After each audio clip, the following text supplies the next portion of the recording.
l'arrêt des cultes, ça a été difficile pour nous. Mais on a trouvé un palliatif où on faisait des cultes en ligne. Nous rendons grâce à Dieu pour la reprise en cette journée. Le temple ici est de 100 places. Avec toutes les mesures barrières qu'on nous a demandées, aujourd'hui nous ferons 2 cultes en raison de 40 personnes par culte. Tout à l'heure, vous avez vu un peu les dispositions que nous avons prises et nous disons merci au gouvernant. Vous voyez le seau qui est là. Chaque fidèle lave ses mains avant d'entrer et la disposition des chaises est toujours respectée, 1 mètre, et aussi les salutations qui sont aussi évitées. Nous respectons tous ces données.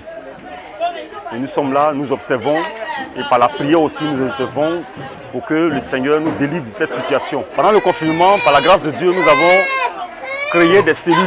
Au travers de ces cellules, nos fidèles se retrouvaient et l'évangile continuait son parcours et le Christ continuait toujours à nous visiter.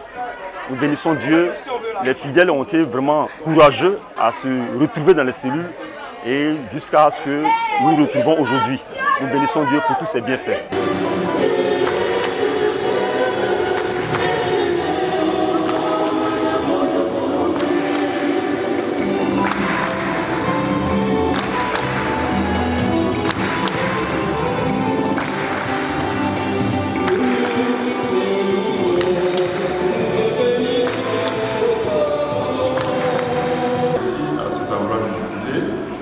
Chose facile parce que nous avons autour de 6 000 fidèles par week-end, soit le dimanche. Alors aujourd'hui, ce que nous faisons, nous multiplions les messes comme toutes les autres paroisses.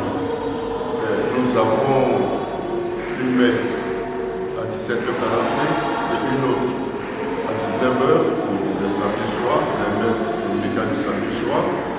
Et le dimanche, nous aurons messe à 6h15, une deuxième à 7h30, la troisième 8h45, la quatrième à 10h30, la cinquième à 11h15, je pense. Alors, dimanche soir, on aura encore 2 messes, 17h45 et 19h, ce qui nous fera au total 9 messes, avec 200 personnes. Je crois que ça ne fait pas l'affaire.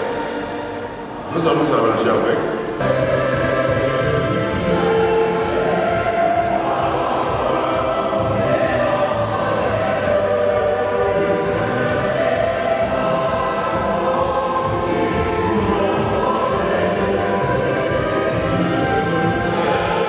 Pendant que les cultes étaient fermés, nous nous sommes organisés sous la houlette de notre pasteur, le révérend William Zokwan, que nous saluons au passage, avec son collaborateur le plus proche, le catéchiste Jean-François Aléké.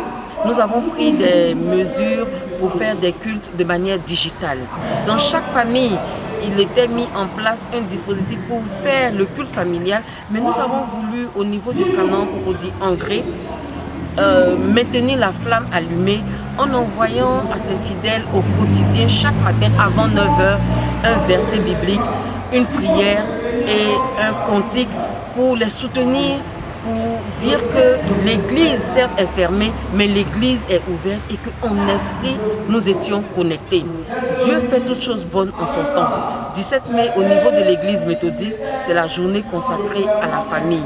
Et c'est cette journée qui marque la réouverture des temples. En moyenne, nous sommes 700 à 800 fidèles à Canan Cocody Angré pour respecter les directives de l'État, pour respecter les directives de la conférence. Le conseil a fait des aménagements pour avoir plusieurs cultes. Déjà samedi à 17h30, nous avons un culte. Le dimanche, nous avons 2 cultes. Et en plus de tout le dispositif des mesures barrières, notre comité d'organisation également a joué sa partition. Après le premier culte de 7h30, le comité d'organisation a pris sur lui, après le premier culte, désinfecter systématiquement tous les bancs. Et pendant le culte même, les dispositions aussi sont respectées, la distanciation sociale, c'est-à-dire nous avons un fidèle par banc, de sorte à pouvoir respecter toutes ces mesures.